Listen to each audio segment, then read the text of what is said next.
Good morning everyone. ये class third की Hindi first की सेकेंड क्लास है जिसमें हमने अभी तक पढ़ा भाषा और आज हम पढ़ेंगे पार्ट 2 वर्ण। वर्ण आपके सामने चित्र बने हुए हैं जैसे आ, था, छी। ये कुछ गतिविधियों को दिखाया गया है जो किसी प्रकार की आवाज़ों को निकाल रहे हैं। तो आपके सामने उदाहरण है। बच्चों, दीवार पर लगे इन चित्रों को ध्यान से देखो। हर चित्र में कुछ अलग काम हो रहा है। हर काम में एक अलग ध्वनि आ रही है। इस तरह की और भी बहुत सी ध्वनियां हम सुनते हैं। ये ध्वनियां भाषा का सबसे छोटा रूप है। तो जो भी ध्वनियां हमारे मुख से निकली उसे फिर हमने चिन्हों के रूप में बांटा। तो फिर हमने इसे स्वर और व्यंजन का रूप दिया। तो ये किसी न किसी प्रकार की गतिविधियां हो रही हैं जिसमें छोटी छोटी ध्वनियां निकल रही हैं और ये ध्वनियां भाषा का सबसे छोटा रूप है। तो भाषा की सबसे छोटी इकाई को वर्ण कहते हैं, यानी जिसके हम और टुकड़े नहीं कर सकते। भाषा की सबसे छोटी इकाई को वर्ण कहते हैं। और वर्णों के प्रकार, हिंदी भाषा में कुल 44 वर्ण होते हैं, यानी 44 वर्ण होते हैं। वर्णों को दो हिस्सों में बांटा गया है, स्वर और व्यंजन। वर्ण भाषा की सबसे छोटी इकाई है और वर्णों के भी दो प्रकार हैं जो कि संख्या में टोटल कुल 44 होते हैं, 44 होते हैं। इसे दो हिस्सों में बांटा गया है, स्वर और व्यंजन के रूप में। तो आपके सामने है स्वर। स्वर बिना किसी वर्ण की सहायता के बोले जाते हैं। हिंदी में कुल 11 स्वर हैं। इन्हें पहली और दूसरी कक्षा में भी आपने पढ़ा था और अब देखते हैं कितने स्वर हमें याद हैं। तो स्वर जो है बिना किसी अन्य वर्ण की सहायता से बोले जाते हैं। ये अपने आप में आजाद होते हैं, स्वतंत्र होते हैं और ये कुल 11 होते हैं जैसे आपके सामने है और आपने इसे पढ़ा है LKG से। तो अ, आ, छोटी, बड़ी, छोटा ऊ, बड़ा ऊ, री, ए, ओ, औ, ये आपके सामने है। व्यंजन स्वर जो हैं बिना किसी अन्य वर्ण की सहायता से बोले जाते हैं। कुछ वर्ण ऐसे होते हैं जिन्हें स्वरों की सहायता के बिना नहीं बोला जा सकता, इन्हें हम व्यंजन कहते हैं। हिंदी में 33 व्यंजन हैं।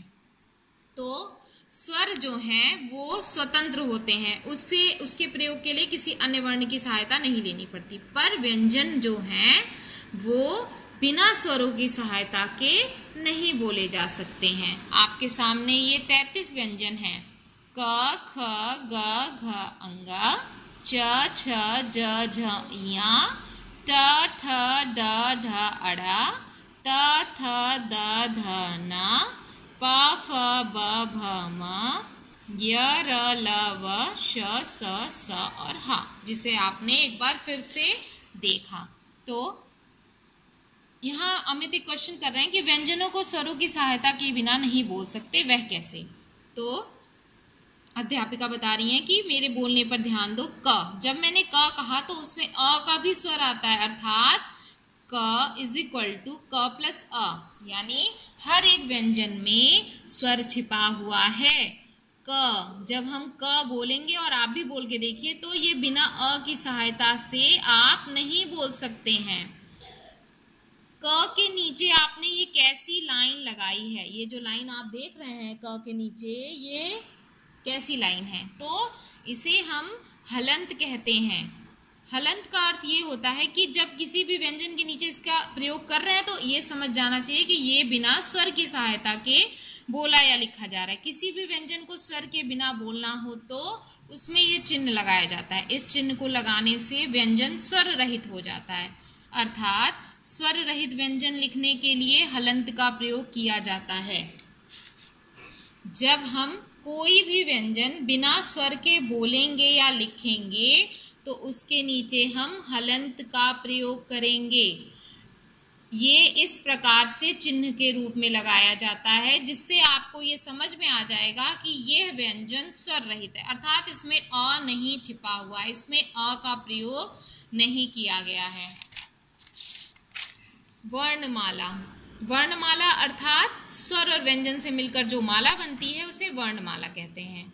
सभी वर्णों को हम एक निश्चित क्रम से लिखते हैं। निश्चित क्रम से लिखे गए वर्ण ही वर्णमाला कहलाते हैं। यानी अ के बाद बड़ा आ, छोटी ई के बाद बड़ी ई, इसे हम निश्चित क्रम में ही लिखेंगे और यही निश्चित क्रम से लिखे हुए स्वर और व्यंजन वर्णमाला कहलाते हैं।